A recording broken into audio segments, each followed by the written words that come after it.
Upcoming projects क्या हैं और कितने एक्साइटेड हैं आप? जब मैं वहाँ से आया मुझे इतने डीएम आए सारे बिहारीज के कि भैया हमें भी बीटो में ले लो, हम भी कुछ क्या करना बात चाहते है। हैं बीटो के लिए। तो मेरे लिए अभी इस वक्त आप जो पूछेंगे ये मेरा सबसे बड़ा प्रोजेक्ट है बीटो। बीटो। मुझे लगता है बिहार में बहुत स्कोप है, बहुत अंदर ना एक ज्वालामुखी है। ऐसी चुनौतियों का सामना आपको करना पड़ा जब कहा जाता है अब बिहारी है। जब भी मैंने कहा कि मैं बिहारी हूँ तो उनको यकीन नहीं होता। मैथिली और अंगिका बोलने लगता मम्मी कहना चाहो आज का शूट खूब अच्छा होले। जो सक्सेसफुल आदमी होता है वो बहुत बिजी होता है लेकिन वो सब में टाइम निकाल लेता है। 2 लाख के आसपास छोटी छोटी जो दुकानें हैं ये बंद हो चुकी हैं। तो अगर किसी को एक्टर बनना है, हाँ। आपको एक्टर बनने के लिए बॉम्बे, बिहारी किसी को एक्टर बनना है उसको बॉम्बे आने की जरूरत नहीं है। वेटर बनता था हीरो हीरोइन के वहाँ पे चाय देना और ये निकाल के चले जाते थे।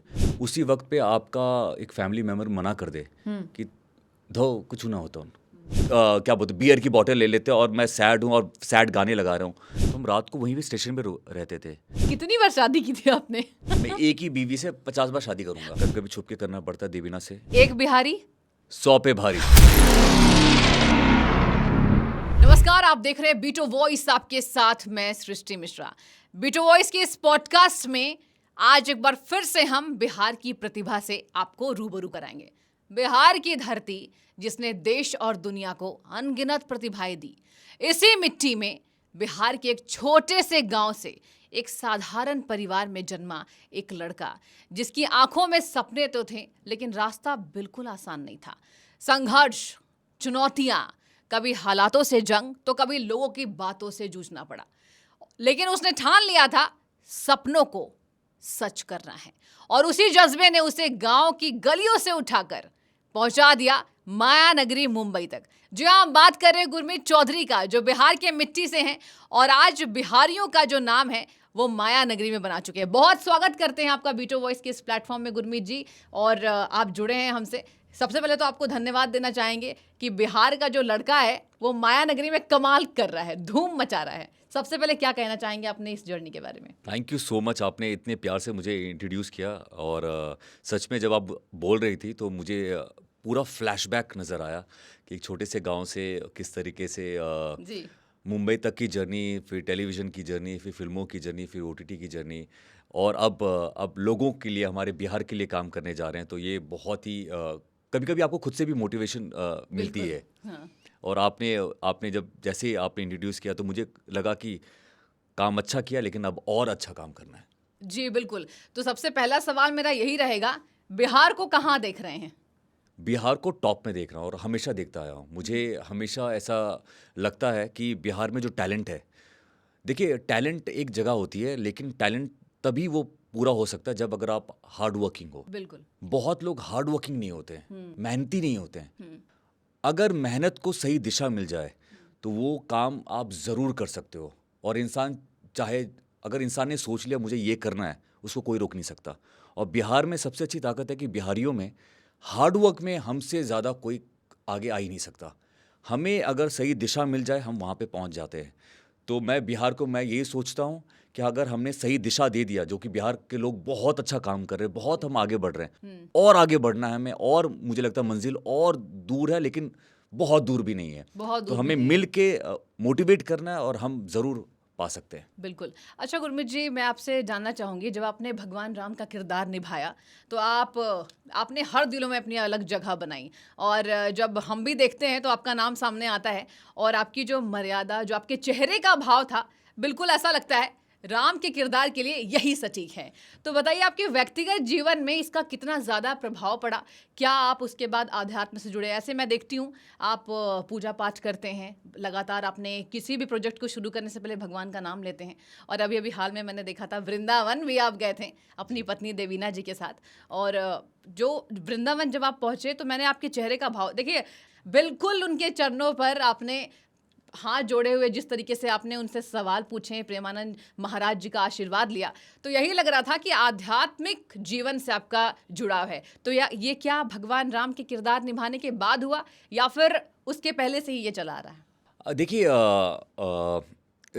रामायण हम सभी को बोला जाता है कि जब कोई प्रेग्नेंट होती है, या हम जब बच्चे थे हमें बोला जाता था कि रामायण पढ़नी चाहिए। हाँ। आपके संस्कार, आपके हाव भाव बदल जाते हैं, आपकी बिल्कुल। सोच बदल जाती है, आप जो ज़िंदगी में चाहते हैं वो कर सकते हैं। अब जस्ट इमेजिन, मैंने वो 1.5 साल किया एज अ राम उस किरदार में। हर 1.5 रोज साल का समय लगा। बिल्कुल हर रोज 12 से 13 14 घंटे 18 घंटे कभी कभी उस कॉस्ट्यूम में रहना, राम जी के किरदार में वो डायलॉग याद करना और वो डायलॉग में परफॉर्म करना। हम्म। तो जब आप बुक पढ़ के आप बदल सकते हो, तो आप सोचिए मैं 1.5 साल उसी किरदार को मैंने निभाया और वो मेरा पहला काम था। मुझे इस दुनिया ने सबसे पहले रामायण में राम के किरदार में ही देखा, उससे पहले मुझे कहीं नहीं देखा था। तो मैं एज एन एक्टर राम बन के आया। मैं हमेशा बोलता हूँ कि शुरुआत इतनी अच्छी रही कि राम जी की कृपा रही, उसके बाद मैं और बड़ा काम करता चला गया, कभी रुका नहीं। मुझे लगता है वो ब्लेसिंग्स ही काम आई। लेकिन मुझे लगता है कि उससे भी पहले मैं आपको बता दूं, मेरे पिताजी जो फौज में, उनका नाम सीताराम है, जी। अच्छा। गांव का नाम जयरामपुर है, क्या बात है। मेरी सासू माँ का नाम शबरी है। तो ये इतना कोइंसिडेंट। What a coincidence. और मैंने अपने डैड को हमेशा देखा जो कि फ़ौज में थे। लेकिन वो हमेशा, मैंने बचपन से ही मैंने देखा कि हमारे घर में कुछ भी प्रॉब्लम होती थी, हम सब परिवार, छोटा सा एक मंदिर होता था, आर्मी क्वार्टर्स में रहते थे, वहाँ पे सब बैठ के हम लोग प्रार्थना करते थे कि सब ठीक हो जाए। खुशियाँ होती थी तो मंदिर में बैठ के हम उस खुशियों के लिए हम भगवान को थैंक्स बोलते थे। तो ज़िंदगी में आज भी जब मैं बड़ा हो गया हूँ, कभी भी कुछ प्रॉब्लम आती है तो मैं वैसा नहीं हूँ कि मैं सिगरेट पीऊँगा या एक एक क्या बोलते, बियर की बॉटल ले लेते हैं और मैं सैड हूँ और सैड गाने लगा रहा हूँ। बिल्कुल नहीं, मैं भगवान के पास जाता हूँ, मुझे वहाँ से और ऊर्जा ताकत मिलती है। एंड प्लस मेरे दादाजी जो थे वो बहुत हमारे गांव के बहुत बड़े पुजारी होते थे। अच्छा। तो उनको बहुत महंत बोल के उनको बुलाया जाता था। आई थिंक वो एक अपब्रिंगिंग ऐसी रही। और कहते हैं ना कि जब आप उस माहौल में रहते हो तो ऊपर वाले की ब्लेसिंग्स भी होती है। और मैं हमेशा बोलता हूँ कि मैंने राम जी का किरदार में लोगों ने मुझे इतना पसंद किया जबकि मैं सिर्फ 23-24 साल का था। बिल्कुल। और राम जी का किरदार करने के लिए मैच्योरिटी चाहिए। हर एक्टर वो एक्टर अच्छा होता है जिसमें एक्टिंग में मैच्योरिटी होती है। आपके रियल लाइफ में आप जितना एक्सपीरियंस बटोरते हो तब जाके आप वो अच्छी एक्टिंग कर सकते हो। मुझे लगता नहीं कि मैं 23-24 साल में मैंने इतनी दुनिया देखी कि मैं राम के किरदार को मैं इस तरीके से निभा पाऊँ। मुझे लगता है कि ऊपर वाली की ब्लेसिंग्स थी, राम जी की ब्लेसिंग्स थी, तभी आज भी जब मैं अपना काम देखता हूँ, आप यकीन मानिए, मुझे लगता है कि मैं ये कैसे कर पाया, अच्छा। राम का किरदार इतना अच्छे से कैसे हो सकता है। क्योंकि उसके बाद जो मैंने सीरीज़ या फिल्में की, हमेशा मुझे लगता है कि अब मैं और बेटर हो सकता था। राम जो कि मेरा पहला किरदार था, वो लगता है कि यार ये तो मैजिकल था, कुछ ऊपर वाले की देन थी। बिल्कुल। और ऐसा देखकर प्रतीत होता है कि उस किरदार के लिए आप ही सटीक बैठते थे। अच्छा बताइए गुरमीत जी कि बिहार राज्य से निकलकर बिहार की जो अभी स्थिति है, आपने देखा होगा बिहारियों की हमेशा बात की जाती है कि आप हर जगह जाएंगे तो आपको बिहार मिल जाएगा, दुनिया में कहीं जाएंगे तो आपको बिहार मिल जाएगा। तो बिहार के एक छोटे से ज़िले से निकलकर मुंबई में जब आपने कदम रखा, जब आपके आंखों के सामने संघर्ष था, लेकिन सफलता की कहानी भी रही होगी, आपने अपना आइडल किसको माना और अब तक किसको मानते आए हो? देखिए, बचपन से कुछ महीने, जो 4-5 महीने होते थे, 2-3 महीने आप बोल सकते थे, वो मैं गांव में, और हमारा गांव ठेठ गांव जो होता है जहाँ पे बिजली नहीं होती थी, लाइट्स नहीं होती थी, आपके गांव का क्या नाम है? जयरामपुर। और मेरे जयरामपुर। नानी का घर था दियालपुर, आसपास ही है। हाँ। तो वहाँ पे मेरा बचपन गुजरा है। फिर जब पढ़ाई के लिए जाता था तो मैं शहर में आ जाता था, तो लाइट, फ्रिज, ये सारी चीज़ें होती थी। लेकिन गांव में जब रहता था वहाँ पे लाइट नहीं होती थी, ज़मीन पे बैठना, स्कूल जो होता था उसमें वो सीमेंट का भी नहीं होता था, वो उसमें गड्ढे होते थे। जी ये बच्चा, अगर मैं यहाँ पे बैठा हूँ तो एक ऊपर दिखता था बैठा हुआ। तो वैसा ज़िंदगी में बचपन से देखता आया हूँ। तो अंदर ना कहीं एक हमेशा से रहता था कि कुछ करना है, कुछ अपने लिए करना है। और मैंने हमेशा अपने डैड को देखा, एक संघर्ष वाली ज़िंदगी देखी, गांव देखा। तो मुझे लगा कि अगर मैं कुछ कर पाऊँ लाइफ में, ज़िंदगी में, तो बहुत हमारी जो फैमिली है, हमारे जो गांव है, हमारा जो शहर है, कुछ नाम होगा, वहाँ से कुछ हाँ। लोग आगे निकलेंगे, प्राउडली बोल पाएंगे कि गुरमीत की फैमिली से हैं। तो एक अंदर एक जोश था, जज्बा था, एक फाइट भी होती थी। कभी कभी वो जो फिल्मों में दिखाते हैं कि वो आप भगवान से लड़ते हो, तो मैं हाँ। एक्चुअली भगवान से लड़ता था कि गांव मेरा इतना सब अच्छे लोग हैं, लेकिन ये कब आगे बढ़ेगा, कब नाम नाम होगा। तो एक फाइट तो रहती है ना। आप बचपन में, आप जब 14-15 साल के हो जाते हो तो आप में अंदर से एक जुनून होता है, एक फाइट होता है, कुछ करना है। बिल्कुल। फिर वहाँ से एक्टर बनने का जोश तो हमेशा हमेशा से था। लेकिन जब मतलब मैंने ये बचपन से ही एक्टर बनने की बचपन से चाहत ही, आपने रखी है। हमेशा, ये अच्छा। मुझे मालूम नहीं है कि क्यों मेरे जहन में आया। लेकिन जब 10th बोर्ड में आया तो मैंने देखा कि सारे जो दोस्त थे वो डॉक्टर बनने वाले बायोलॉजी ले रहे थे, इंजीनियर बनने वाले मैथ्स ले रहे थे। तो और मैं सोच रहा था कि मैं एक्टर बनने के लिए कौन सा सब्जेक्ट लूँ, और मुझे कुछ समझ नहीं आ रहा था, क्योंकि बिहार का एक गांव का लड़का, मुंबई कभी देखा नहीं, शहर देखा नहीं है, मुंबई जैसे शहर के बारे में सुना है फिल्मों में कैसा आएगा नो क्लू, लेकिन जज्बा और दिमाग इतना फोकस था। तब मैंने सोचा कि अगर मैं छोटे से शहर में वहाँ पे अगर नाम कमाऊँ और मेरे मॉम डैड उनको एक भरोसा है कि यार ये कुछ कर सकता है, तो शायद मैं एक्टर बन सकता हूँ। और वैसा ही हुआ। मैं उस पहले कॉलोनी में जहाँ पे रहता था वहाँ पे फेमस हुआ, यार ये बहुत अच्छा डांस करता है। तो लेकिन ऐसा नहीं हुआ कि आप यकीन मानिए, ऐसा नहीं हुआ कि मुझे डांस टीचर मिला और मैंने डांस सीख लिया, या मैं मार्शल आर्ट्स में अच्छा हूँ तो मुझे कोई टीचर मिला होगा तो मैं सीख गया। ये सब मैंने अपने आँखों से देखा। मुझे याद है जब मैं मार्शल आर्ट्स में सीख रहा था, तब डैड की पोस्टिंग आसाम में त्रिपुरा में थी, और जो मेरा बस स्टैंड जो होता था वो एक पहाड़ के चोटी पे होता था वहाँ पे, क्योंकि पहाड़ी वाली जगह है, उसके नीचे एक ग्राउंड होता था। हर सुबह मैं देखता था कि एक टीचर आता है, कुछ बच्चों को मार्शल आर्ट सिखा रहा होता है। तो 1.5 से 2 साल वो नीचे सिखाता था, मैं ऊपर, उनको तो पता भी नहीं होगा उस टीचर को कि मैं ऊपर अपने बस स्टॉप पे मैं वहाँ पे मार्शल आर्ट्स ऊपर और सीखता मैं था। अगर गलत नहीं हूँ, आप ब्लैक बेल्ट भी रह चुके हो। बिल्कुल। हाँ। फिर जब मैं मुंबई आया तो मैंने अपने सारे जो सपने जो अधूरे थे, क्योंकि 16-17 साल की उम्र में मैं अकेला यहाँ पे आ गया, और मैंने सब कुछ जो भी मैंने जो सीखा है उसको मैं मुंबई में आके अकेला मैंने अपने सपने को पूरा किया। और ये भी बताइए कि संघर्ष की कहानी तो यहीं से शुरुआत होती है। जो मैंने आपसे सवाल पूछे कि आप इतने कम उम्र में मुंबई आते हैं, उस वक्त किसने आपकी सबसे ज़्यादा मदद की थी, अगर आप अभी भी याद करोगे तो? एक्चुअली बहुत सारे लोग आए मेरी ज़िंदगी में। अच्छा। मैं हमेशा बोलता हूँ कि मैं अगर मुझे सक्सेस मिली है, हाँ, हाँ। वो सिर्फ मेरी नहीं है। इस जर्नी में बहुत सारे लोग आए। मम्मी पापा ने भरोसा किया, मुझे यहाँ हाँ, पे भेजा। बिल्कुल, बिल्कुल। उस वक्त ऐसे दोस्त आए जब पैसे नहीं होते थे, तो कुछ ऐसे दोस्त आ गए अपने आप कि यार गुरु क्या हुआ यार, पैसे नहीं है, लंच करने का भी पैसा नहीं है, अभी क्या करें, ये ले पैसे ले। अच्छा कुछ प्रॉब्लम आई, घर नहीं है, तो एक संदीप कौल है जो हमारे केबीसी में हैं वो, तो उन्होंने बोला कि तू 2 दिन से मैं देख रहा हूँ इंस्टीट्यूट में, तू रोज़ सुबह यहीं पे मिलता है और लेट जाता, हमारे साथ निकलता नहीं है। तो मैंने कहा कि पैसे ख़त्म हो गए, घर है नहीं, तो इंस्टीट्यूट में जहाँ पे एक्टिंग सीखता हूँ वहाँ पे फ्लोर पे आप जितने वर्कर्स हैं वहाँ पे अच्छा। उनके साथ सोता हूँ। तो उसने तुरंत बोला कि यार मेरे साथ आ जाओ मेरे घर पे। तो अगर वो ऐसे दोस्त नहीं मिलते, ऐसे दोस्त बचपन के ऐसे दोस्त नहीं मिलते, जब मैंने बोला था कि पहली बार कि मैं एक्टर बनूंगा, अगर वो हंसते तो शायद मैं एक्टर नहीं नहीं बनता। बन पाते, उन्होंने बिल्कुल। मुझसे ज़्यादा भरोसा किया।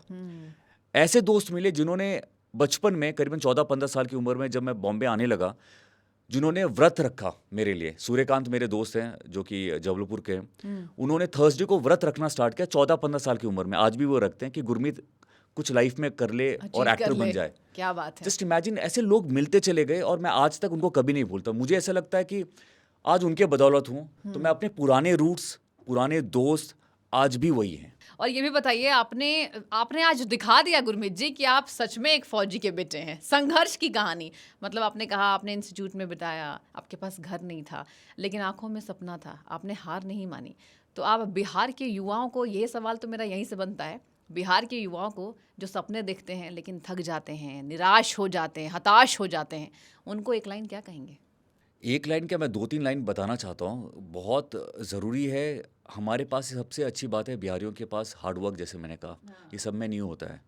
लेकिन हार्ड वर्क के साथ कंसिस्टेंसी बहुत ज़रूरी है। मोटिवेशन क्या होता है कि आप में आज एक मोटिवेशन रहेगा कि आज मैं कल पहाड़ तोड़ दूंगा, वो हो सकता है मोटिवेशन अप एंड डाउन करता रहे। कंसिस्टेंसी जो है ना, उस पर हार्ड वर्क करना है कि अगर मैंने सोच लिया कि मुझे ये कब बनाना है, तो ये मैं जब तक बनेगा नहीं तब तक नहीं छोड़ूंगा, मोटिवेशन आए या जाए। तो मुझे लगता है कि अगर आपने सोच लिया, बिहारियों को मैं यही कहूँगा, सारे जो यंगस्टर्स हैं, अगर आपने सोच लिया कि मुझे ये करना है, उस पर लगे रहो।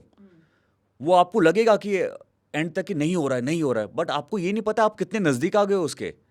छोड़ना नहीं है, छोड़ना नहीं है। आप ज़रूर, इस दुनिया में कोई चीज़ इंसान जो सोच लेता है कि उसको करना है, वो ज़रूर पा सकता है। बिल्कुल। ये मेरा खुद का एग्जाम्पल, और मैंने बहुत सारे ऐसे लोगों को देखा है, ऐसे लोगों से मैं मिला हूँ जो कुछ नहीं थे, लेकिन हार्डवर्क और कंसिस्टेंसी इसके बदौलत है। और मुझे लगता है बिहार में बहुत स्कोप है, बहुत अंदर ना एक ज्वालामुखी है, उस ज्वालामुखी को ना निकलना है, बहुत जिन्होंने वो निकाला है वो आगे बढ़ चुके हैं, और मुझे लगता है हम जैसे लोग मिल के आए और बोले क्या बात है। प्राउडली कि वी आर बिहारीज, Yes. और हम करके दिखाएंगे। बिल्कुल करके दिखाएंगे। तो आपने बिहार की भी बात की, बताइए गुरमीत जी कि अंतर्राष्ट्रीय स्तर पर बिहार की अलग पहचान बनाने के लिए ये बहुत ज़रूरी सवाल होता है, और देखिए आजकल ये पूछा जाता है कि अंतर्राष्ट्रीय स्तर पर बिहार की अलग पहचान बनाने के लिए आपने देखिए माया नगरी में अपनी पहचान बनाई, कई ऐसे बिहारी जो दुनिया में जलवा बिखेर रहे हैं, सबसे ज़्यादा आपको ज़रूरत किस बात की लगती है कि हाँ ये हो जाए तो Bihar will rise and shine, you know? मुझे ऐसा लगता है फ्रैंकली मैं बीटो वॉइस में हूँ, और ये मेरी फैमिली जैसी है, क्योंकि मैं इससे जुड़ा हुआ हूँ। जो कहूँगा दिल से कहूँगा, और कहते हैं ना जब दिल से आप कहते हो तो वो पूरी बात होती है। हम बिहारी काफ़ी अच्छे पद पे हैं, काफ़ी अच्छा काम कर रहे हैं। एक जो पॉइंट मुझे लगता है कि हम बिहारी बोलने में शर्माते हैं, हाँ, तो वो ना आपको हटा लेना बिहार है। की भाषा, बिहार की बिल्कुल। भाषा पे गर्व करना है। हमारे में इतनी भाषा है, मैथिली, अंगिका, भोजपुरी, भोजपुरी, अंगिका, इतने लोग हैं। बज्जिका, जी। हम सब एक हैं।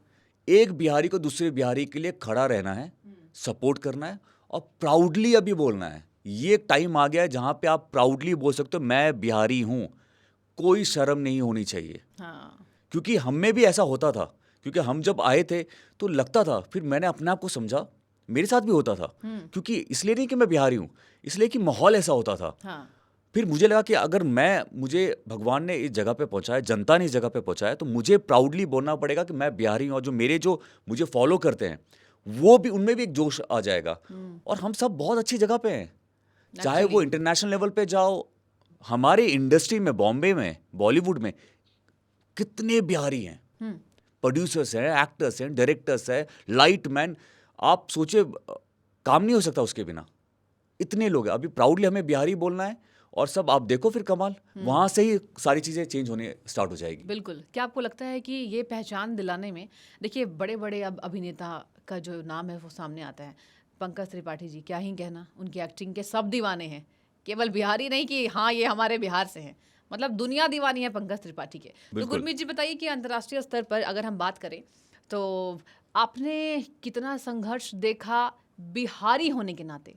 क्या आपको लगता है कि बिहार की जो संस्कृति है, ऐतिहासिकता है, समृद्ध हमारी विरासत रही है, आधुनिक मंच पे अगर अभी कभी आपको लाने का मौका मिले तो कैसे देखेंगे? देखिए, मैं हाल ही में मुझे बिहार का गौरव दिया गया। आपके बीटो में, वहाँ पे मैं स्टेज पे था और मुझे मौका मिला।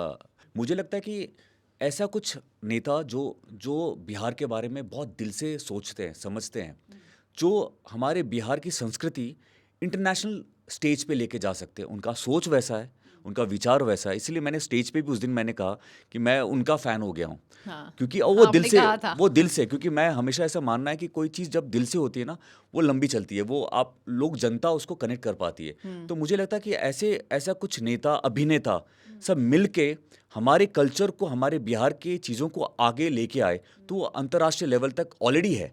हमें और मीडिया के थ्रू हमें पहुंचाना है, जो कि पहुंच जाएगी। सीता माँ हमारे धरती की है, तो हम क्यों ना वहाँ पे एक बड़ा भव्य मंदिर बनाएं, लोग वहाँ पे आए। हाँ, और बिहार का कल्चर कितना खूबसूरत है, अलग अलग लैंग्वेज, अलग अलग खाना, हाँ, अलग अलग भाषा, पहनावा। हिंदी में वो मिठास। हाँ, हम इतनी इज्जत से हिंदी में बात करते हैं। मैं भी आज भी जब भी मीटिंग में जाता हूँ, मैं जब बात करता हूँ आइएगा, बैठिएगा, तो ये अलग स्टैंड आउट होता है। हम इतनी इज्जत से बात करते हैं। तो बिहार बहुत खूबसूरत है, बहुत सुंदर जगह है, और अभी तो बहुत ही विकसित हो चुका है बिहार। हाँ, तो आई थिंक ये टाइम आ गया, नेता और अभिनेता मिल के, हम सबको, लोगों को मिल के इसको प्रमोट करना है, और हम हमारा स्कोप काफ़ी ऊपर है। बिल्कुल। और गुरमीत जी, जैसा हम देख रहे हैं, ज़रूर आज बिहार वासियों को प्राउड फील हो रहा होगा गुरमीत जी के जर्नी को देख के। और आप सब जानते होंगे कि झलक दिखला जा के विनर रहे हैं, उसके बाद नच बलिए में रनर अप रहे हैं, और अगर मैं गलत नहीं हूँ तो खतरों के खिलाड़ी में भी आपने बिल्कुल अपनी जो पहचान है वो बिल्कुल टॉप नोच आपने बनाई। तो गुरमीत जी बताइए कि अभी हम देख रहे हैं वेब सीरीज़ में भी आप आ रहे हैं, और क्या शानदार कमांडर, फौजी का जो बेटा है बिहार का, वो कमांडर में दिख रहा है। उस जर्नी को जनता को बताइए, क्योंकि क्या है कि जनता जब सुनती है ऐसी बातों को तो आत्मसात करने की कोशिश करती है, और जब आपके जैसे दमदार अभिनेता को देखेगी तो ज़रूर जोश, आपने बोला ना कि कंसिस्टेंसी इज़ देयर, वो ज़रूरी है, जोश तो आता है, हाँ हम कर लेंगे। तो बताइए इस पर क्या कहेंगे? वेल आपने सही कहा कि लास्ट ईयर ओटीटी में मेरा डेब्यू हुआ कमांडर करण सक्सेना करण और सक्सेना जी, उसके बाद काली काली आंखें काली काली, हाँ काफ़ी हाँ चैलेंजिंग रोल था, एक्शन था भरपूर और हाँ। काफ़ी डेंजरस था। ऐसे ऐसे मौके भी आए कि अगर अगर वो स्टंट सही से नहीं किया जाता तो बहुत इंजरी हो सकती थी। आपने खुद भी किया है, मैंने ये भी देखा। सारे स्टंट मैं खुद करता हूँ हाँ मैंने देखा। और मुझे बहुत पसंद है। कभी कभी छुप के करना पड़ता है देवीना से, क्योंकि देवीना हमेशा बोलती है तू तो ऐसे स्टंट क्यों करते हो, ड्यूब से करवा लिया करो। लेकिन मेरा मानना ये मेरा प्यार है और मुझे लगता है कि आप अगर अलग स्टैंड आउट नहीं होगे, अगर कुछ आप अलग नहीं जनता को देते हो तो वो फिर मज़ा भी नहीं आता है। हाँ डेफिनेटली। तो इसीलिए ये दोनों सीरीज़ काफ़ी बड़ी हिट रही। अब मैं एक्शन हीरो कहलाता हूँ, जो कि हाँ बचपन से मुझे, आप यकीन मानिए कि जब मैं रामायण भी कर रहा था, मैं हमेशा बोलता था अपने प्रोड्यूसर डायरेक्टर को कि राम जी भी तो वॉरियर है ना, जब वॉर के लिए गए तो मैं मेरा एक आप देखिएगा मेरा बॉडी लैंग्वेज अलग होता था वॉर में। राम जी अगर वॉर पे उतरे हैं तो उनका बॉडी लैंग्वेज वॉरियर वाला होगा, वॉरियर वाला, वो हाँ सॉफ्ट नहीं होंगे। नहीं तो मैं हमेशा सोचता था कि मैं एक्शन हीरो बनना है, मुझे बनना है। लेकिन टेलीविजन में फिर मुझे रोमांटिक हीरो बन गया। वो अच्छा है कि मुझे लड़कियों का बहुत प्यार मिलता है, खामोशियाँ। खामोशियाँ हर तरीके से मुझे इतना प्यार मिला लड़कियों का। लेकिन एक्शन हीरो बनने का बहुत ही शौक था और एक्शन आता है मुझे बहुत। इस दो सीरीज ने एक्चुअली मेरा इमेज एक्शन हीरो का बना दिया।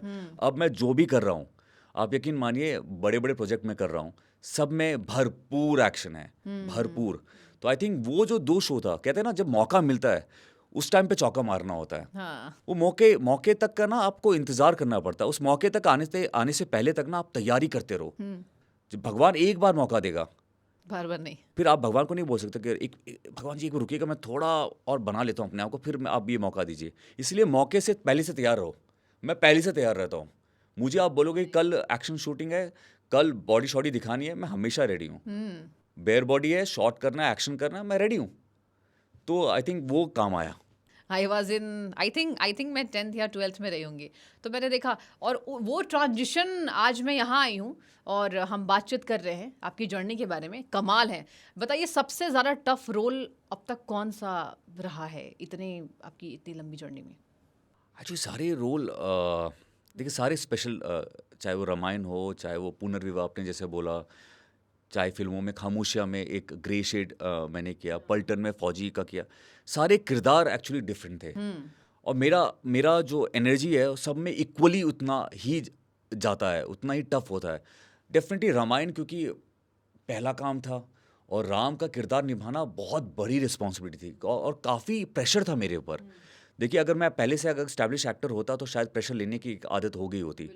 रामायण में 23-24 साल की उम्र में सब लोग बोल रहे थे एक रामायण हो, तो मुझे इतने कॉल्स आते थे कि गुरु तेरे पे सारी नज़र है, तो इतना प्रेशर होता था।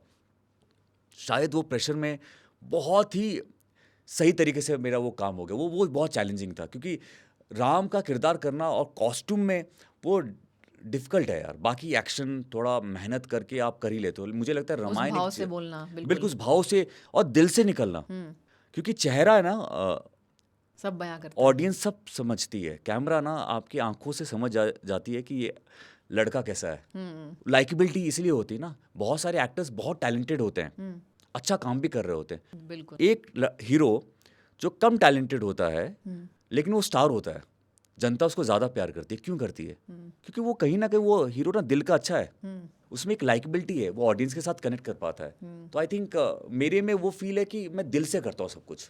तो रामायण मेरे लिए बहुत बड़ा चैलेंज था। बिल्कुल चैलेंज भी था और हमने देखा भी बहुत अच्छे से आपने निभाया।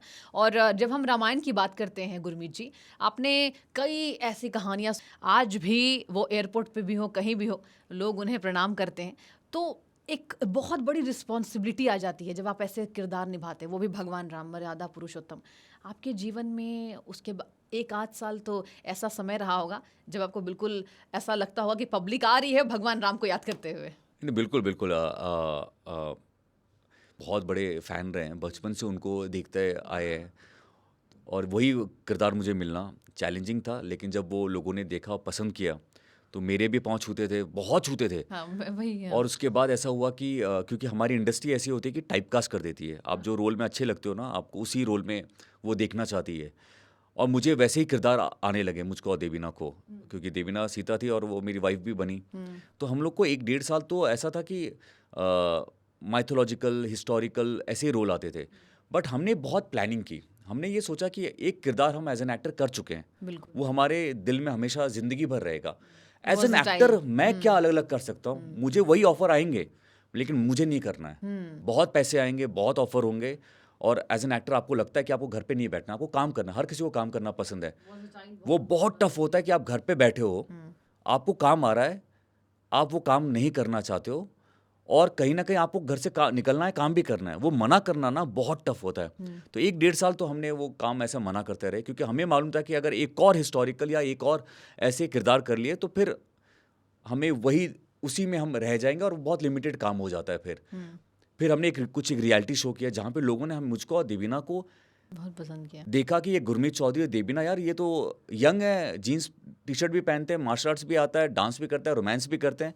फिर जाके वो ऑडियंस में और हमारे प्रोड्यूसर के दिमाग में आया यार ये लड़का तो ठीक ठाक अच्छा दिखता है यार, ये तो इसको हम कास्ट करते हैं। और फिर धीरे धीरे वो हम तोड़ते चले गए। बिल्कुल। उसके बाद एक ऐसा हो गया कि आज के टाइम पे जो भी माइथोलॉजी करना चाहते हैं या जो हिस्टोरिकल करना चाहते हैं, वो अब डरते नहीं हैं। हाँ। पहले एक डर था, मेरे और देवीना से पहले एक डर होता था कि कर लिया तो टाइप कास्ट हो जाएंगे, ज़िंदगी में आप फिर दोबारा कुछ नहीं कर पाएंगे।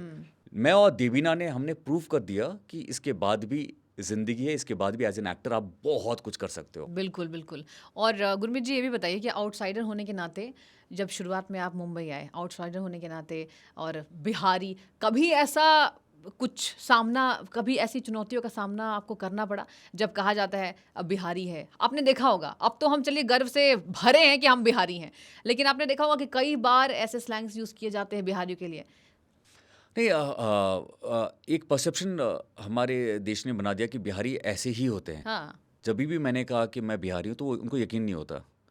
तब मैं वो एक्चुअली सही वक्त होता है जब मैं बोलता हूँ कि मतलब इसका मतलब ये हुआ कि बिहारी हर स्टेट में हर तरह के लोग रहते हैं ना। आप बिहारी ऐसे ही होते हैं, आप बिहारी ठीक ठाक दिखने वाले नहीं होते, ये परसेप्शन ना बहुत गलत है। बहुत गलत, बिल्कुल। वो दूर करना बहुत ज़रूरी है। बिहार में हर तरीके से लोग हैं, सारे अच्छे हैं यार, उसमें क्या है? काला गोरा छोटा बड़ा होने से कोई फर्क नहीं कोई फर्क नहीं पड़ता। हाँ। तो वो एक परसेप्शन था और मुझे बहुत खुशी भी होती थी। जैसे बोलते थे ना, अरे आप बिहारी हो, अरे यार बिहारी लगते नहीं हो। मैंने कहा मैं बिहारी हूँ, लगता हूँ ना। तो मेरे जैसे और भी, मैं एक खूबसूरत लड़का ठीक ठाक दिखने वाला नहीं हूँ, और भी बहुत सारे लोग हैं, सब अच्छे दिखते हैं। तो वो बदलाव काफ़ी आया इनिशियली। लेकिन बिहारी बोलने में या बिहारी का एक परसेप्शन तो इनिशियली काफ़ी होता था। और हमारी एक लैंग्वेज का एक तरीका, बोलने का तरीका होता है, राइट? तो इंडस्ट्री में है कि जब बॉलीवुड में जब आप आते हो तो आपकी हिंदी में कुछ हर एक स्टेट का वो प्रभाव ज़्यादा नहीं होना चाहिए। हाँ। तो वो मैंने उस पर काम किया। मुझे लगता है जो मेरे में जो अगर हिंदी में थोड़ी भी अगर कैरेक्टर जब आप निभाते हो तो आप में लगना नहीं चाहिए कि यार अगर वो कैरेक्टर पंजाबी है तो उसमें अगर मैं बिहारी हिंदी आएगी तो वो ठीक नहीं है, राइट? तो आपको एज एन एक्टर एक बीच में रखना बहुत ज़रूरी है। अब जैसे बिहारी दोस्त आते हैं, बिहार गांव घर में आता हूँ, मम्मी पापा से तो मैथिली और अंगिका बोलने लगता, मम्मी कहना छो आज का शूट खूब अच्छा होले, ये सब बात होने लगती है। तो वो प्रॉब्लम इतनी नहीं, गमछा पहन के जाते हैं कि नहीं बिहार? अरे मुझे गमछा पहनना बहुत मजा आता है। एक्चुअली आपको बताऊं, इनिशियली रामायण से पहले कुछ छोटे छोटे रोल मैं करता था। हाँ। उसमें 1-2 जगह पे मैं प्रॉपर गमछा पहनने वाला वो कैरेक्टर किया है। और आज जब मैं देखता हूँ और लोग जब देखते हैं यूट्यूब पे, बोलते हैं यार गुरमीत आप लगते ही नहीं हो यार, आपने तो एकदम फुल बिहारी वाला वो एक्सेंट पकड़ के एकदम बैठ के। मैंने कहा कि यार मैं बिहारी हूँ, मुझे पता है, मैंने बचपन से यही देखा है। तो एक गाना गाइए ना बिहार का कोई भी। देखिए मेरे गाने सारे हिट हैं, मैं लिपसिंग बहुत अच्छा करता हूँ और बहुत ही बेसुरा गाना गाता हूँ। कोई बात नहीं, पब्लिक सुनना चाहेगी। बिहारी गाना हमरा कौन सा? बिहारी कहला हमरा के नीक लगल, याद है? अभी तो बिहारी गाना तो मैं ऐसे नॉर्मली गाना भी नहीं गाता हूँ, बहुत बेसुरा है। बहुत बेसुरा है। मतलब ऐसा लग रहा है पब्लिक सुनेगी तो हाँ, वो बोलेगी कि बंद करो यार इसको। बंद करो।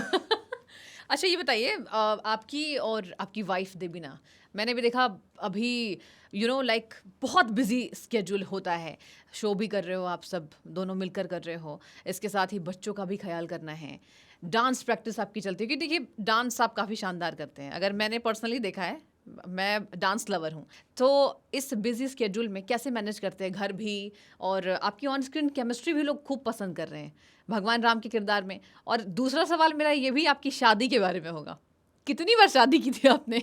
देखिए, लोग ना अलग अलग लड़कियों से शादी करते रहते हैं। मैं एक ही बीवी से 50 बार शादी करूंगा, वही मैं पूछने वाली थी। क्योंकि मुझे ये मुझे पूछा गया जब अच्छा। आप, हाँ, जब मैम आप जानना ना गुरमीत चौधरी जी से पूछना शादी कितनी बार की उन्होंने। देखिए, अच्छी बात है कि शादी मैंने एक ही देबीना से बार बार 2-3 बार कर चुका हूँ।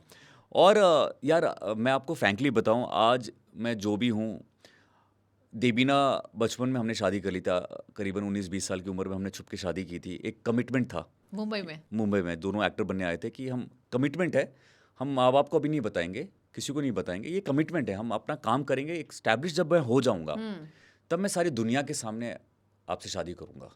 क्योंकि मैं चाहता था कि मैं अपनी बीवी को, अपनी वाइफ को वो सारी खुशियां दूं। तो कॉलेज लाइफ से आप जानते थे कैसे? नहीं, जब मैं 16-17 साल की उम्र में आया यहाँ अच्छा, पे बॉम्बे में ओके, एक्टिंग करने के लिए, तब भी हम एक कॉन्टेस्ट में मिल गए थे। हाँ। और जब प्यार हुआ, हम्म हमने एक कमिटमेंट, क्योंकि देबीना साउथ की फिल्में करती थी, वो स्टैब्लिश थी, वो काम कर रही थी वहाँ पे। और मुझे लगा कि यार, और लड़कों में क्या होता है कि जब तक आप मेच्योर नहीं होते, जब आप 21-22 साल के नहीं हो जाते, तब तक इतना अच्छा काम मिलता नहीं। क्योंकि 16-17 साल का वो एक ऐसा एज है, 20 साल का, जहाँ पे आप ना बड़े हो ना छोटे हो। तो लड़कियों में क्या, एक मेच्योरिटी, मेकअप के बाद आप 15-16 साल की उम्र में भी आप दिखने काम लगती हैं लड़कियां, परफॉर्म कर राइट, सकते हैं। राइट, लड़कों में थोड़ा प्रॉब्लम होता है। तो वो 4-5 साल काम नहीं था और देबीना काम कर रही थी, और वो जो कमाती थी उसी से घर चलता था, उसी से सब कुछ होता था। तो मुझे एक अंदर हमेशा ऐसा रहता था कि मुझे कुछ करना है, मेरा सपने के लिए तो मैं करूँगा, लेकिन मुझे इस लड़की के लिए करना है, क्योंकि इसने मेरे लिए इतना कुछ किया है। और वही हुआ, कहते हैं ना, लेडी लक। देबीना आज जो भी हो, देबीना की बदौलत हो, और वो रॉक स्टार है। कहते हैं ना, शादी अगर आपको अच्छी लड़की से हो गई ना, तो आपकी ज़िंदगी कहाँ से कहाँ पहुँच जाए। अगर गलत हो गई तो कहाँ कहाँ तक पहुँच जाए। बिल्कुल। तो मेरी देबीना ना, वो मुझे इतना फ्रीडम देती है। फ्रीडम इन द सेंस, देखिए, मैं बहुत ही थोड़ा पागल किस्म का हूँ। मैं काम को लेके ना बहुत ही सीरियस हूँ, क्योंकि बचपन से मेरा यही एक सपना था। बचपन से मैं स्कूल में भी जब बैठता था, मैं लॉस्ट रहता था, और मैं हमेशा फिल्मों के बारे में सोचता था, एक्टिंग के बारे में सोचता था, डांस के बारे में सोचता था। आज भी वैसा हूँ, घर पे भी रह के। गुरमीत जी कहाँ तक हुई थी? मैं 12th मैंने किया, उसके बाद मैंने बॉम्बे कॉलेज जैसे करस्पॉन्डेंट करने की कोशिश की। उसके बाद तो मुझे काम ही हो गया, उसके बाद मैं आगे कर ही नहीं पाया। वो तो अच्छा है कि काम मिलता चला गया, और फिर उसके बाद टाइम ही नहीं मिला। लेकिन हाँ, जैसे मैं बोल रहा था कि आज भी मैं लॉस्ट रहता हूँ घर पे। मैं हमेशा फिल्मों के बारे में, काम के बारे में सोचता रहता हूँ।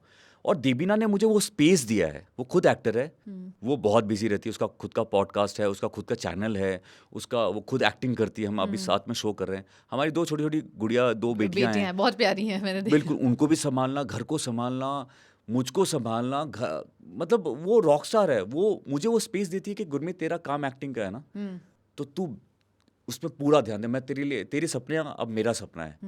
तो वो मैं देखता हूँ, और एक लॉयल्टी भी बनती है। जब मैं सेट पे जाता हूँ, मुझे पता है मेरी वाइफ, मेरे बच्चे, और जब बच्चे नहीं थे मुझे मालूम था कि मेरी वो गर्लफ्रेंड, फिर अब वो मेरी बीवी, अब मेरे वो फैमिली। मैं शूट करता हूँ, शूट से सीधा घर आता हूँ, अपनी फैमिली के साथ रहता हूँ। वहीं पे लड़ाई झगड़े मस्ती सब होती है। वापस काम पे जाता हूँ, चुपचाप काम करता हूँ, चुपचाप से अपने घर पे आ जाता हूँ। तो आई थिंक मेरा बहुत कुछ ना श्रेय मैं देबीना को देना चाहता हूँ, क्योंकि मैं थोड़ा उदंड टाइप का हूँ।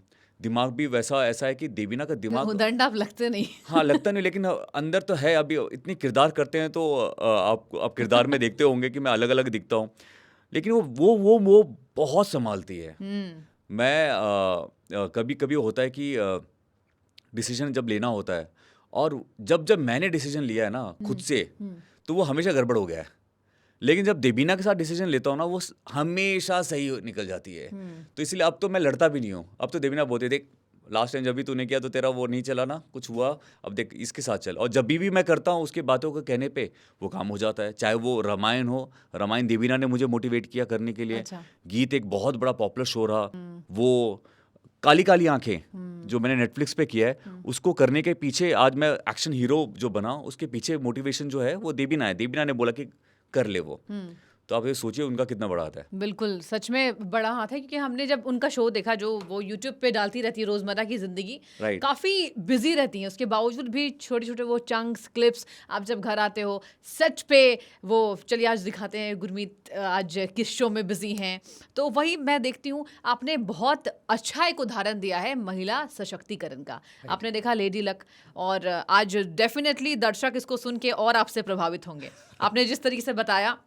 और उनका एक्चुअली मैं आपको ये भी दिल से कहना चाहता हूँ, मैंने बहुत सारे मेरे दोस्त मेरे लड़कों को देखा है, वो अपनी गर्लफ्रेंड को लेके या अपनी वाइफ को लेके इतना सीरियसली लेते नहीं है। बिल्कुल और मुझे उन सबको यही कहना है कि ज़िंदगी में अगर आगे बढ़ना है ना, आप अपनी गर्लफ्रेंड को या आपकी जो वाइफ है उसको ना वो इज्जत वो प्यार आप जब देने लगोगे ना, वो आपको इतना प्यार और आपको इतना रिस्पेक्ट देगी ना, उसका जो लक है ना, लेडी लक जो बोलते हैं, तो आप जिंदगी में हर चीज में आगे बढ़ते चले जाओगे। हाँ, क्या बात है। जब देवीना मेरी गर्लफ्रेंड बनी, आप यकीन मानिए मुझे एक तो प्यार से ही प्यार है। मैं आज भी देवीना से वही प्यार है, वही पागलपन Chemistry करता हूँ वही है सेट पे, आपकी। वही मस्ती कर। मैं बोरिंग टाइप का बिल्कुल भी नहीं हूँ कि घर पे आज मैं हस्बैंड बन गया हूँ तो अब तो मैं ऐसे बैठूंगा ना। मैं वही मस्ती करता रहता हूँ, वही पुराना गुरमीत है। देवीना को हंसाता रहता हूँ, मस्ती करता रहता हूँ, उसको जोक समझ नहीं आते तभी भी जोक सुनाता रहता हूँ। मैंने उसको ना, जब वो गर्लफ्रेंड थी तो हाँ, मैंने उन्होंने उसको एक वीडियो में देख रही थी, उन्होंने कहा कि मुझे जोक्स समझ में नहीं आते हैं। हाँ। गुरु जोक्स करता रहता है। मैं करता रहता 2 दिन के बाद उसको समझ में आता है। जब भी वो गर्लफ्रेंड थी मैंने उतना उसको रिस्पेक्ट दिया, उतना प्यार दिया। उसके बाद देखिए मेरे सारे रोमांटिक फिल्में रही हैं, सीरीज़ रही हैं, वो इतनी सिक्योर रही है क्योंकि उसको पता है यार ये गुरमीत जो है ना, ये जाता है शूट करता है और वो अपने घर पे वापस आता है। और बहुत आप एक वाइब देते हो, वही बिल्कुल, तो That is very वो important. बहुत लड़कों में मिसिंग है। सारे लड़कों को मैं बोलना चाहता हूँ कि यार आप किसी से प्यार करो ना, उसको 200% देके तो देखो। अगर लड़की 19-20 भी रहेगी ना, वो फिर भी बदल जाएगी वो आपके लिए। क्या बात है, मुझे सुनकर अच्छा लग रहा है। यू नो अच्छा, ये भी बताइए गुरमीत जी कि जिस तरीके से आपने इतने किरदार निभाए हैं, तो दर्शक ये जानना चाह रही होगी, और आपने जिस तरीके से अपनी पत्नी के बारे में बताया कहानियां, और मैंने भी देखा है वीडियोस में जिस तरीके से आपने एक दूसरे का बहुत साथ देते हैं। 100% मैं नहीं कहूँगी, 200% आई कैन सी दैट। नहीं, साथ नहीं भी दूंगा तो देवीना कान पकड़ेगी, बोलिए साथ दो। झगड़े होते रहते हैं। हाँ हाँ, अगर बातचीत कितने दिनों तक बंद रहती है, ये आपकी जो गर्ल फैन है वो हाँ। जरूर जानना चाहेंगी। यार पहले तो मैं था कि अगर झगड़े हुए तो 2-3 दिन झगड़े को खींचता था जब बॉयफ्रेंड गर्लफ्रेंड थे। बातचीत टोटली बंद, 2-3 लेकिन दिन। देवीना हमेशा से वैसी थी कि अरे झगड़ा हो गया ना, अब रिलेशन तो खत्म नहीं होने वाला है, रहने वाले तो साथ में ही हैं, तो ओह, 3 दिन का nice. काहे गैप करना, अभी खत्म करो और पैचअप करो। हाँ, अब मैं वैसे ही हो गया हूँ। अब मैं कोई फर्क लड़ाई नहीं झगड़ा पड़ता। हुआ अभी पैचअप उसी वक्त करते, क्योंकि आपको पता है यार उसके बाद क्या हो, 2-3 दिन आप गुस्से में रहोगे, फिर क्या होगा। उसी टाइम पे झगड़ा करो, सॉल्व करो, हंसी रोना धोना सब खत्म करो और पैचअप करो, हाँ, आगे बढ़ो। शॉर्ट आउट करो। हाँ हाँ, बिल्कुल बिल्कुल वैसा ही है। आपकी बहुत प्यारी बेटियां हैं, 2 हैं। जब आप घर जाते होगे शूटिंग के बाद, कितना प्यारा वो अनुभव रहता होगा, क्योंकि बहुत छोटी छोटी हैं अभी। आई थिंक अगर मैं गलत नहीं हूँ, 1.5 साल की, 1 2.5 साल की। 2.5 साल की, एक 3.5 साल की है। ऑलमोस्ट मतलब 8-9 महीने का ज़्यादा गैप नहीं है उन दोनों के बीच में। हाँ, और यार मैं कैसे बोलूँ, मुझे हमेशा लड़कियों से बहुत प्यार मिला है। सारे लड़कियां फैंस हैं मेरी हाँ। मोस्टली। अब एक्शन कर रहा हूँ तो लड़के भी बहुत सारे फैंस बन चुके हैं। अब घर पे 2 बेटियां हैं, उनका ना वो जब भी मुझे टीवी पे देखते हैं तो वो जिस तरीके टीवी पे देखते हैं और दोनों बच्चे जब मुझको देखते हैं ना, तो इतनी खुशी होती है। बोले जो बड़ी वाली है, पापा आप हीरो हो, अच्छा। आप एक्टिंग करते हो, पता नहीं किसने बोला। मुझे इतनी खुशी होती है। और जिस तरीके से जब मैं काम से आता हूँ, दोनों बेटियां मुझे हक करती हैं, इससे अच्छा कैसे मैं बोलूँ, वो एक अंदर जो सुकून मिलता है ना, वो मुझे कहीं भी किसी भी चीज़ में नहीं मिलता। पहले मुझे लगता था फिल्म की हिट होने से, काम के हिट होने से मुझे एक सुकून मिलता था। अब वो एक कांस्टेंट है, वो चल रहा है। लेकिन जो मेरी बेटियां जो मुझे हक करती हैं, जब मुझको देखते हैं और बात करती हैं, अभी बात करना उन्होंने सीखा है, बहुत बहुत मैं बहुत ही ब्लेस्ड हूँ। मैं बहुत क्या मैं बोलूँ, मैं लकी हूँ कि मुझे 2 बेटियां मिली हैं। अगर बेटा होता तो शायद मैंने खुद भी इतनी पिटाइयाँ खाई हैं कि बेटे को भी थोड़ा टक टक करके थोड़ा मारता पिटता समझाता। ये बेटियों के सामने आप कुछ बोल ही नहीं पाते हो, कुछ कर ही नहीं सकते हो, वो इतनी क्यूट है यार। वही। अच्छा, ये भी बताइए कि अभी हमने देखा कि शो भी आप कर रहे हैं, अपकमिंग प्रोजेक्ट्स क्या है? क्योंकि मैंने देखा कि टीवी सीरियल से बिल्कुल ट्रांजिशन अलग, OTT वेब सीरीज़, और काफ़ी रोल्स अब आपको लोग पसंद भी कर रहे हैं। और अभी आपने बिल्कुल जो कहा कि खुद से स्टंट करते हैं, और ये मैं नहीं कह रही हूँ, सब लोग जानते हैं कि गुरमीत जो है वो स्टंट खुद से करते हैं क्योंकि फौजी के बेटे हैं। अपकमिंग प्रोजेक्ट्स क्या हैं और कितने एक्साइटेड हैं आप? वेल देखिए, अभी तो पति पत्नी और पंगा चल रहा है। कुछ फिल्में जो फ्लोर पे जाने वाली है उसकी तैयारी चल रही है। बताना ये चाहेंगे? प्रोजेक्ट्स बिल्कुल, ये प्रोजेक्ट्स तो चलते रहेंगे। एक जो खास जो प्रोजेक्ट मैं कर रहा हूँ आप लोगों के साथ, हाँ। वो मैं दुनिया को बताना चाहता हूँ। बीटो से मैं जुड़ा हूँ और जब मुझे बीटो के बारे में पता चला कि आत्मनिर्भर बिहार, ये सुन के ना मुझे इतनी खुशी हुई क्योंकि मैं हमेशा दिल से चाहता था कि बिहार के लिए कुछ करूं। एक्टर बन गया, मुझे इतना प्यार मिलता है, मुझे इतने बिहार से सपोर्ट मिलता है। जब मैंने ये सीरीज़ की तो जब उसका फीडबैक आया तो पता चला कि काफ़ी बिहारी जुड़े इस सीरीज़ को देखा, उनमें एक गर्व का एहसास है। तो मेरा भी फ़र्ज़ बनता है मैं बिहार के लिए क्या कर रहा हूँ।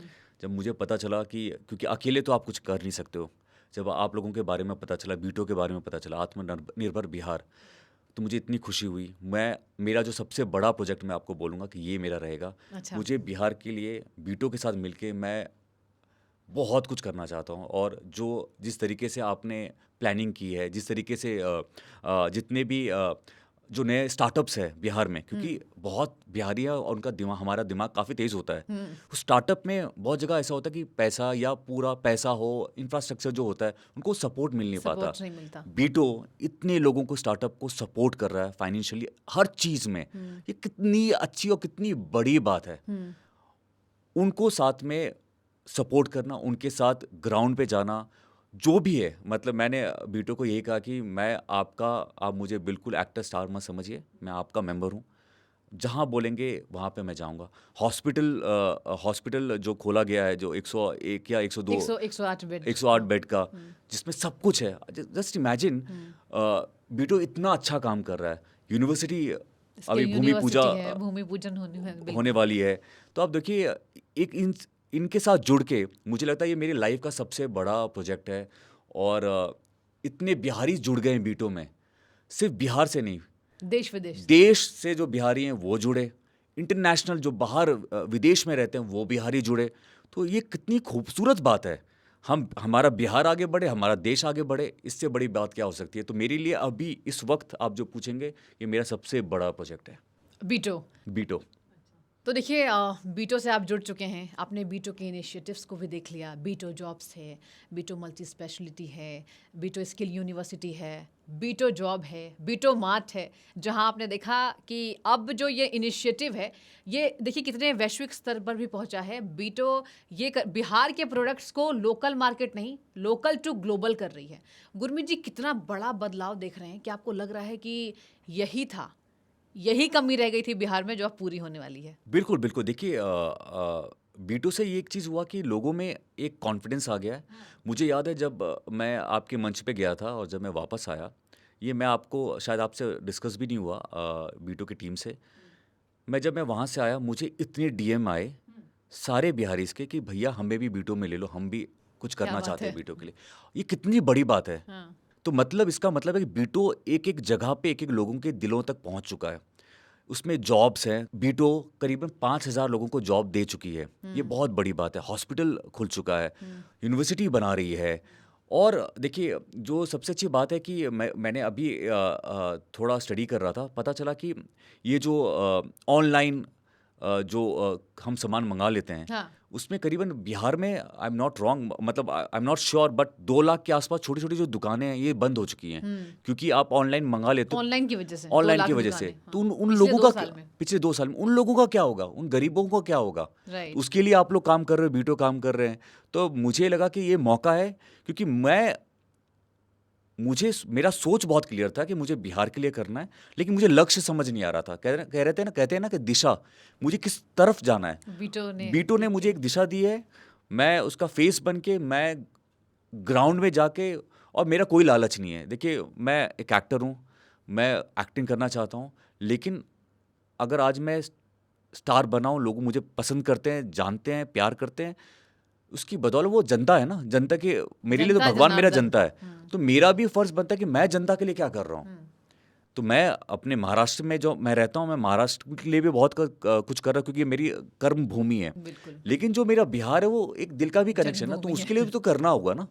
क्योंकि बहुत बिहारी जो बच्चे हैं, यंगस्टर, वो मुझको देखते हैं, वो मोटिवेट होते हैं। तो आई थिंक बीटो एक सही प्लेटफॉर्म है जहाँ पे मैं उनको मोटिवेट करूँगा, जहाँ से उनको कुछ हेल्प हो सके।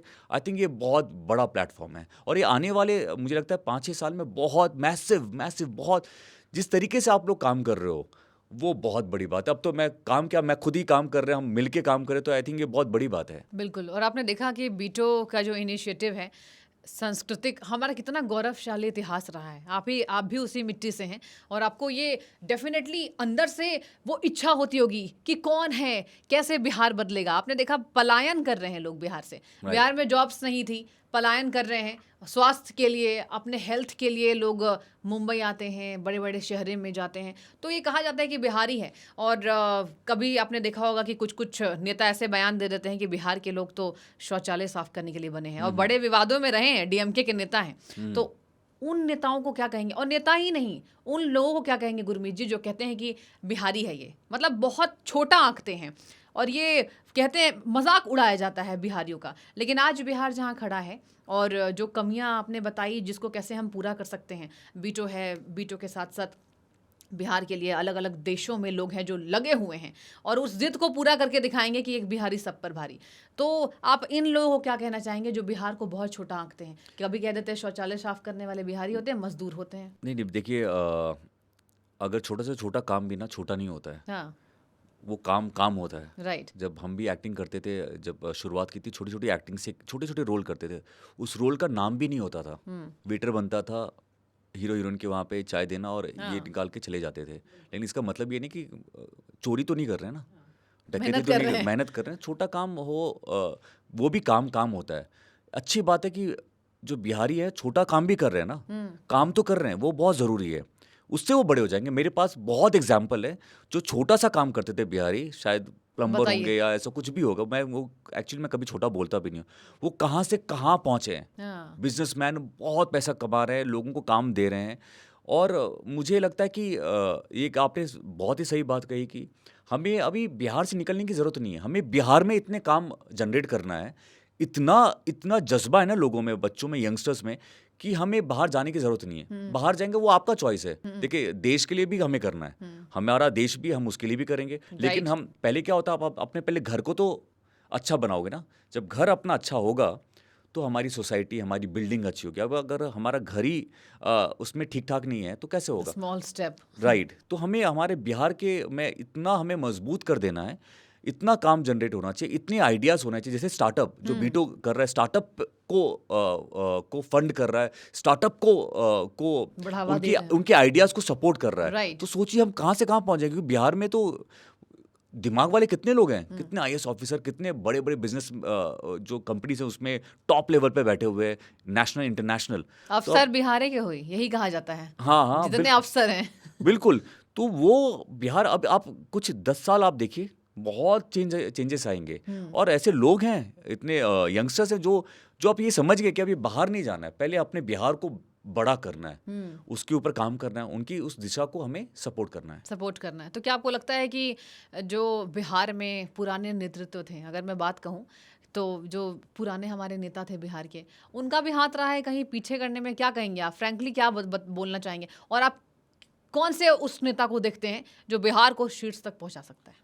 देखिए मेरा ये मानना, मैं क्योंकि पॉलिटिकली इतना नॉलेज नहीं रखता हूँ, लेकिन इतना तो मैं ज़रूर कहूँगा कि जब मैं छोटा था और जब हम लोग शहर से हाँ, गांव आते थे, हाँ, मुझे याद है वो दिन, अगर मैं थाना बीपुर हमारा स्टेशन होता था, अगर रात को हम ट्रेन हमारी स्टेशन पे आ गई है और मेरा घर होता था 4-5 किलोमीटर या 10 किलोमीटर दूर, तो हम रात को वहीं भी स्टेशन पे रहते थे कि रास्ता ख़राब है, कोई लूट लेगा, कुछ कर लेगा। तो बिहार जंगल राज। जंगल रास्ता, अब बिहार इन सालों में रोड्स अच्छे हो गए हैं, सेफ्टी टॉप लेवल पे है, सब कुछ अच्छा, अच्छे अच्छे नेता आ गए हैं, लोगों में परसेप्शन बदल गया है, लोगों में एक कहते हैं ना कि जब रास्ते अच्छे होते हैं सोच अच्छी हो जाती है। तो काफ़ी बदलाव, रात को मैं अभी घूमता हूँ, कोई डर नहीं, कुछ नहीं। देखिए छोटा मोटा क्राइम हर जगह होता है, यूएस में ज़्यादा क्राइम होता है, बिहार से ज़्यादा क्राइम होता होगा। तो बहुत बदलाव हुआ है और बदलाव की ज़रूरत है। तो उनमें एक जोश है, उनमें एक समझ है। और सबसे अच्छी बात है कि उनको लोग, जो यंगस्टर है ना, बहुत पसंद करते हैं, युवा नेता के तौर पर उनमें एक जाने जाते होप दिखता है। तो आई थिंक एक चेहरा अच्छा जब आता है, जिनकी सोच अच्छी होती है, तो काफ़ी बदलाव आ जाता है, क्योंकि बिल्कुल। एक फेस अच्छा होना, जिसकी थॉट, जिसको विचार अपने स्टेट के लिए के बहुत बड़ा है, तो फ़र्क पड़ता है। फ़र्क पड़ता है डेफिनेटली। और देखिए आज के डेट में उन्हें ग्लोबल आइकन कहा जाता है, यूथ आइकन कहा बिल्कुल, जाता है। बिल्कुल। काफ़ी ऐसे एग्जाम्पल्स देखने को मिलते हैं बिहार में, जहाँ करने की इच्छा सब रखते हैं, लेकिन उस मुकाम तक बहुत कम लोग पहुंच पाते हैं। और आज बीटो से आप भी जुड़ चुके हैं। हम पहले तो आपका स्वागत हमारे पॉडकास्ट में कर रहे थे, लेकिन आज हम बीटो के मेंबर के रूप में आपका एक बार फिर से स्वागत थैंक यू, करना थैंक यू, चाहेंगे। Thank you so much. ये इस बहुत बड़ी रिस्पॉन्सिबिलिटी है, और मेरी कोशिश रहेगी कि इस रिस्पॉन्सिबिलिटी को सही तरीके से मैं निभाता चला जाऊँ। कैसे मैनेज करेंगे इतनी बिजी एक्टिंग करियर? और देखिए, कोई सब जो सक्सेसफुल आदमी होता है वो बहुत बिजी होता है, लेकिन वो सब में टाइम निकाल लेता है। मुझे लगता है वही सक्सेसफुल होता है। मैं बहुत लोगों से मिला हूँ, आप यकीन मानिए, और मैं हमेशा सोचता था कि ये घर पे टाइम दे पाता होगा। आप यकीन मानिए, मैं जितने भी बड़े बड़े लोगों से मिला है ना, उनको ये भी पता होता है कि उनके ड्राइवर जो है ना, उसकी माँ बीमार है, उसके फैमिली में क्या चल रहा है। राइट। प्लस बिजनेस के बारे में तो पता ही होता है, दुनिया के बारे में पता होता है। एक इंसान वही सक्सेसफुल है जिसको सारी चीज़ों का नॉलेज हो। अगर आप सोचोगे कि मैं यही करूँगा और कुछ और मेरा और मुझे आता नहीं है और मुझे कुछ करना नहीं है, वो कभी सक्सेसफुल हो नहीं हो सकता। उसको उसके ड्राइवर का, उसके जो कुक है, उसकी फैमिली जो है, उसके एक दोस्त, member, उसके जितने पड़ोसी, लोग जुड़े हुए हैं। बिजनेस, देश, दुनिया, सबका नॉलेज होना बहुत ज़रूरी है।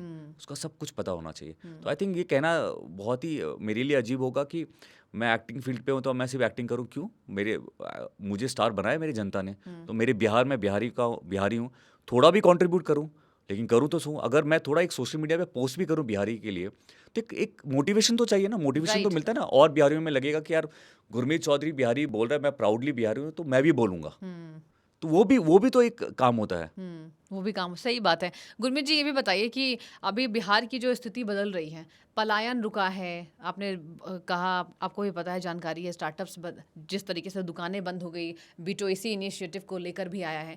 लेकिन क्या लगता है कि बिहार को जात पात से उठकर एक ऐसा नेता चुनना चाहिए जो केवल बिहार के संघर्ष की कहानी को सफलता तक पहुंचाए? क्योंकि आपने देखा होगा, और उस दिन हमारी बातचीत भी हो रही थी जब हम सब बैठे थे, कि बिहार में जात पात से उठ अभी लोग उठ नहीं पाए हैं। जी। वही जाति के नाम पर वोट देते हैं, जी, जी, जी। ब्राह्मण को, भूमिहार नहीं, भूमिहार मुझे को। ऐसा लगता है हमेशा, ये मुझे बहुत तकलीफ भी होती है इस चीज़ को लेके हाँ। कि हमें जाति प्रथा से ना उठना ऊपर पड़ेगा। उठना चाहिए, चला आ रहा है। वो चला आ रहा है, हम ये हैं तो हम इसी को वोट देंगे, हम हाँ। ये हैं तो इसी को वोट देंगे। वोट आप उसको दो जो आपके स्टेट के लिए, आपकी जगह के लिए अच्छा कर रहा हो। जाति प्रथा, मतलब ये मुझे लगता है कि थोड़ा बिहार में वो चीज़ एक थोड़ी सी कमी है। हम अगर ब्राह्मण है तो हम ब्राह्मण को ही देंगे, हम अगर भूमिहार है तो भूमिहार को ही देंगे, ऐसा नहीं है। जो नेता अच्छा है, जो हमारे स्टेट के लिए अच्छा काम कर रहा है, हमें उसको वोट देना है। आप स्टडी करो, उसके बारे में समझो, अगर लगता है वो सही है तो आप उसको वोट दो। हमें वैसे डिवाइड नहीं करना है। डिवाइड नहीं करना चाहिए। बिल्कुल, बिल्कुल नहीं, बिल्कुल नहीं। मुझे लगता है कहीं भी कोई भी चीज़ ऐसा होता, इनफैक्ट आर्मी में ऐसा नहीं होता है। मैं डैड फौज में है, वहाँ सब मिलजुल के रहते हैं यार। हर धर्म के लोग मिल के रहते हैं, एक फैमिली की तरह रहते हैं। तभी हमारी आर्मी आज दुनिया में मानी जाती है ना। बिल्कुल। और अच्छा, आर्मी से याद आया, कमांडर जो आपने किया था, क्या आगे भी आने वाले कुछ ऐसे प्रोजेक्ट्स हैं? क्योंकि हमने सुना, हमें ऐसा लग रहा है कि कहीं ना कहीं आप रोल को स्विच कर रहे हैं। फौजी के बेटे ही हैं, कमांडर भी कर रहे हैं। कमांडर लोगों को पसंद भी आया, और देखिए अभी मैं देख रही थी, लोग काफ़ी चर्चा गुरमीत जी आपकी कर रहे हैं इस बात को लेकर। और एक आस जो होती है ना युवाओं में, लड़कियां तो दीवानी हैं ही, लेकिन लड़के आपके दीवाने हैं स्टंट्स को देख करके। अपकमिंग प्रोजेक्ट्स कुछ ऐसे हैं जो हम दर्शक को बताना चाहेंगे? देखिए, अभी फिलहाल तो पति पत्नी और पंगा चल रहा है। हाँ। और नेक्स्ट मंथ से फिल्म की शूटिंग स्टार्ट हो जाएगी। 2-3 फिल्म का प्रोजेक्ट है जो लाइनअप है। हाँ। वो कर रहा हूँ।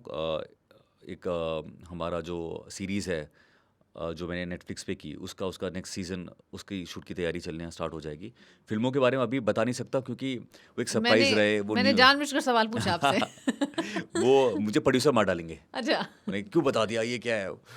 बट बहुत इंटरेस्टिंग, आई थिंक। मुझे लगता है सब प्राउड फील करेंगे सारे बिहारी। कब पता चलेगा लोगों को? बहुत जल्द, बहुत ही जल्द। और अब मेरा अंतिम सवाल आपसे होगा, आपने बिहार की बात की, फिल्म इंडस्ट्री में अपने संघर्षों की कहानियां बताई, बिहार में प्रतिभाओं को भी गिनाया कि अनगिनत प्रतिभाएं हैं, एक मंच नहीं मिल रहा है। मंच नहीं मिल रहा है, इस पर ही मैं आपसे सवाल पूछना चाहूँगी। देखिए, अब आप एस्टैब्लिश्ड एक्टर के रूप में जाने जाते हैं और टीवी से निकलकर फिल्मों में आए और अभी न जाने कितने और किरदार निभाने वाले हैं। यंग हैं, टैलेंटेड है, हार्ड वर्किंग है, डांस आपको अच्छी आती है, आपको एक्टिंग अच्छी आती है और किरदार बदलना आता है, अंदाज बदलना आता है और बड़ा बेबाक अंदाज जब मैं आपसे बात करी थी तो मुझे आपका लगा। तो गुरमीत जी बताइए कि बिहार की अगर हम बात करें, कैसे इसको कंक्लूड करेंगे? किस तरीके से अब हम बहुत जल्द, मतलब कम समय में हम कैसे उन गोल्स को अचीव करें जिससे लाइक बिहार की एक अलग पहचान आने वाले 5 सालों के अंदर हो जाए? आई थिंक अब ये टाइम आ गया है, बिहार में जितने भी बिहारी हैं हाँ। एक दूसरे को सपोर्ट करें। जो बिहार में रहते हैं वो जो सोचते हैं उसको हमें अब बाहर जाने की ज़रूरत नहीं है। अब बिहार में अब इतना स्कोप, इतना चीज़ें हो गई हैं जहाँ पे आप वहाँ रह के भी आप किसी भी जगह पे पहुँच सकते हो। चाहे वो, अगर मैं एक एग्जांपल दूँ, अगर किसी को एक्टर बनना है, हाँ। आपको एक्टर बनने के लिए बॉम्बे, बिहारी किसी को एक्टर बनना है उसको बॉम्बे आने की ज़रूरत नहीं है। पहले बॉम्बे में आके स्ट्रगल करना पड़े, जैसे मुझे 3-4-5 साल लगे। आपके पास एक प्लेटफॉर्म है, इंस्टाग्राम या आपका सोशल मीडिया, वहाँ पे आप मेहनत करो, आप अपना कंटेंट वहाँ पे बनाओ, वो कंटेंट अपने आप बड़ा हो जाएगा। हाँ। आप अपने आप, पूरी दुनिया आपको पहचानने लगेगी। उसी तरह सिर्फ एक्टर नहीं, हर बिहारी को अपने समाज के लिए, अपने पड़ोसी के लिए, जब तक ये नहीं सोचोगे खुद उनके लिए, जब तक आप नहीं सोचोगे तब तक कुछ नहीं होने वाला, आपका भी खुद नहीं होने वाला। बिल्कुल। तो वो स्टार्ट करना बहुत ज़रूरी है। प्लस मुझे लगता है कि जिस तरीके से बीटो हम लोग आ रहे हैं, उनके जो स्टार्टअप में उनका जो आइडिया है, उस आइडिया को सपोर्ट करना बहुत ज़रूरी है। बिल्कुल। क्योंकि क्या होता है कि आपको एक तरीके से एक आइडिया आता है, सुबह 3 बजे आपको एक आइडिया आएगा, आपको लिखना बहुत ज़रूरी है क्योंकि कभी कभी वो यूनिक आइडिया होता है। और वो आइडिया पे ना हम जैसे लोग, मैं तो भगवान से ये प्रार्थना करता हूँ कि बीटो तो है और भी ऐसे लोग हों जो उस आइडिया पे उनको सपोर्ट करे और आगे बढ़ाए। आई थिंक ये विद इन 5 ईयर्स, मैं आपकी इस मंच पे बोल रहा हूँ, बीटो के वॉइस पे, बिहार आने वाले 4-5 साल में एक अलग बिहार होगा। एक अलग डेफिनेटली होगा, आप जैसे लोग सपोर्ट करेंगे और जिस तरीके से आपने एक अलग मुकाम अपना बनाया है और लोग आपको देख भी रहे हैं। और आज जो जनता है, ज़रूर जो फैंस है ना, उसमें आपके फॉलोअर्स और बढ़ जाएंगे कि बिहार का जो है, बहुत लोग नहीं जानते होंगे कि बिहार से निकलकर आपने इस तरीके से अपना नाम बनाया और डेफिनेटली बिहारियों का जलवा रहेगा। तो उन लोगों को क्या कहना चाहेंगे? और जब बिहार के युवा निकल कर कहीं भी जाएं और सोचे कि मुझे कौन होगा सपोर्ट करने वाला, उनके बारे में भी क्या कहेंगे? क्योंकि प्रतिभाएं अनगिनत हैं, लेकिन आपने देखा कि चांस नहीं मिलता है। तो ऐसे लोगों को आप क्या प्रेरणा देना चाहेंगे अपनी जर्नी से? आई थिंक जैसे मैंने कहा कि अगर आप एक घर के मेंबर हो और अगर आप कुछ करना चाहते हो लाइफ में, आप सोचिए इंजीनियर बनना चाहते हो, उसी वक्त पे आपका एक फैमिली मेंबर मना कर दे कि धो कुछ ना होता, कुछ नहीं होगा, आपका कुछ नहीं होगा, तो वो डिमोटिवेट हो जाएगा। वो सच में कुछ कर सकता था, वो वहाँ तक पहुँच नहीं पाएगा। हाँ। उसी तरह हमारा एक बिहारी, वो कुछ सोचता है, वो कुछ आइडिया लेता है उसके दिमाग में, मुझे लगता है कि अप्रिशिएट करना बहुत ज़रूरी है। राइट। हम बिहारियों में ना वो थोड़ा, मुझे लगता है कमी होती है कि सब अपना अपना सोच रहे होते हैं थोड़ा बहुत। वो बदलाव बहुत ज़रूरी है। किसी ने कुछ सोचा कि ये करना है तो उसको तुरंत से अप्रिशिएट कर। अगर आप हेल्प नहीं कर सकते हो फाइनेंशियली, यार कम से कम आप इमोशनली तो सपोर्ट कर सकते हो, अप्रिशिएट तो कर सकते हो। वो बच्चा, वो लड़का इतना बड़ा हो जाएगा, आप यकीन मानिए। तो मुझे लगता है कि ये हमारे में होना बहुत ज़रूरी है। अप्रिशिएट करना, उनका छोटा जो भी आइडिया हो या जो काम करना चाहता है उसको सपोर्ट करना, चाहे वो आप बिहार में हो या बाहर हो, कहीं भी। एक बार आपसे बुलवाना चाहूंगी, एक बिहारी 100 पे भारी। वाह, बहुत बढ़िया, बहुत अच्छा लगा गुरमीत जी। शुक्रिया, तहे दिल से धन्यवाद आपका बीटो वॉइस से जुड़ने के लिए और अपने संघर्ष की कहानी को इतने प्यार से बताने के लिए। और देखिए, वो जज्बा है आप में कि आज हर बिहारी एक बार फिर से गर्व करेगा कि बिहार की मिट्टी में दम है। और यही वजह है कि दुनिया में बिहारियों का डंका बज रहा है। एक बिहारी सब पर भारी। और एक बार फिर से गर्व से आप भी कहिए, जितने भी बिहार की जनता हमें दिख रही है, कि एक बिहारी सब पर भारी। मैं आपको बहुत शुभकामनाएं देती हूँ आपके अपकमिंग प्रोजेक्ट्स के लिए। आप ऐसे ही बिहार का झंडा ऊंचा करते रहें और माया नगरी में अपना ऐसी नाम बनाते रहें। बहुत शुक्रिया आपका जुड़ने के लिए। Thank you so much. Thank you.